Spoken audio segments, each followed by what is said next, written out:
So I've got another wonderful guest here at the NOAA conference here in Zurich. If you could say your name and who you're representing.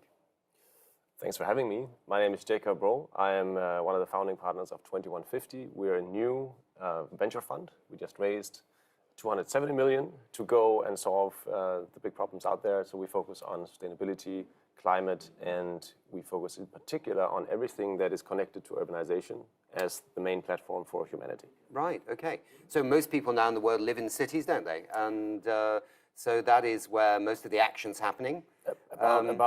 Yes, I mean, it's approaching the majority, and it's going to move towards 2/3 by 2050.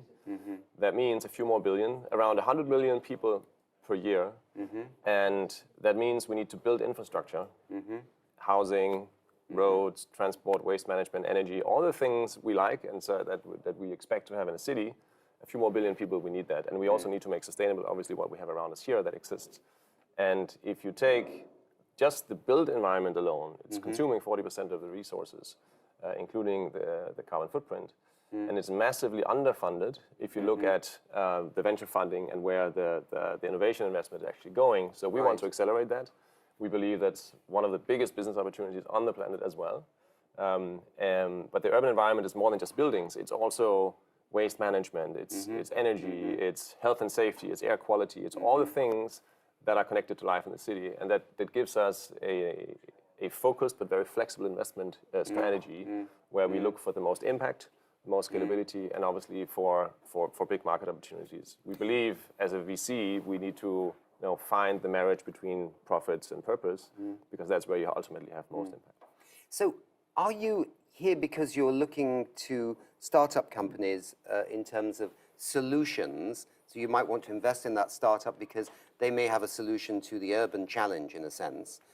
Or are you also going to be investing directly in the urban environment? I mean, in other words, if the city of, I don't know, Oslo or Tübingen or whatever, said we want to go super green, would you invest in there? Or are you investing in the solution providers to the city? We invest in technology startups. Gotcha. So we invest in technology companies, entrepreneurs who are mission aligned and are working on some of these problems. Yeah. We invest globally, mostly in Europe, but we invest basically everywhere because we believe global problems will need global solutions. So the solutions come from everywhere.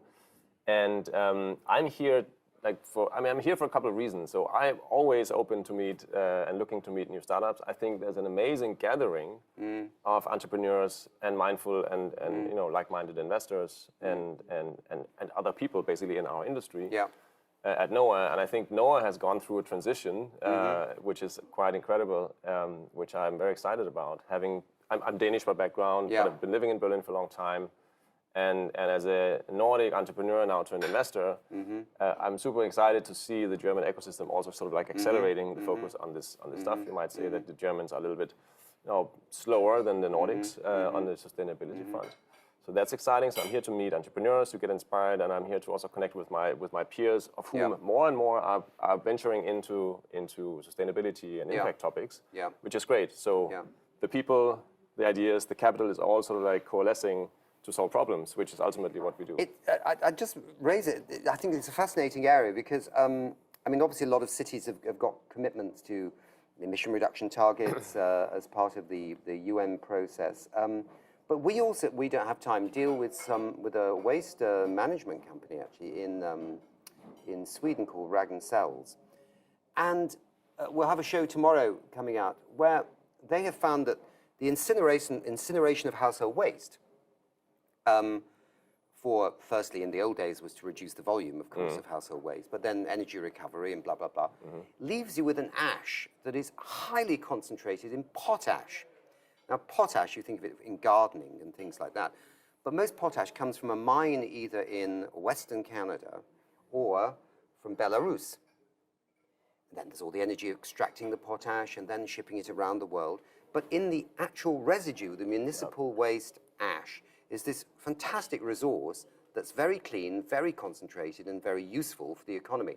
So there are all kinds of innovations happening around things like waste, things like energy.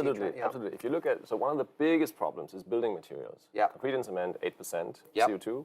steel, Yeah. 7%. So there Yeah. you go, and that mainly goes into building stuff. Yeah, yeah. Now, so that's one of our biggest topics. We invested in a company like Carbon Cure as our first investment, is trying to decarbonize concrete.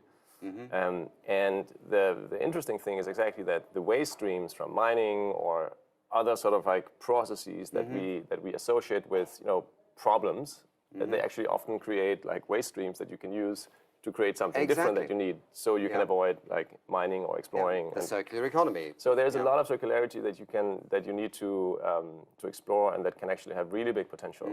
The same goes with carbon in itself. Yeah. I mean, I know like in the old days, carbon to X was a bad thing, but I like to say carbon to X now because there's a new wave of carbon to X, which is meaning entrepreneurs and scientists turning carbon into stuff that we need for materials, for buildings. Catalysts for the dyeing industry and all kinds of things. Yeah. Exactly. So there's so many things, but there are also completely paradigm shifts, like biocements, using microbes to build stone, which is fully possible. So there's so many things that once you open that box, It's endless. I mean, Pandora's box was always a bad thing, but we were going to need to get another name for this box because this is an exciting box. It's like a Vine-Next Christmas box rather than a negativity. We're going to have to wrap it up there because we've run out of time, but thank you so much for being on the We Don't Have Time show here from Thanks NOAA. for having me. And best of luck with your fundraising. Investing, should I say, not fundraising. You're the Thanks. investor. Great. Thank you very much indeed.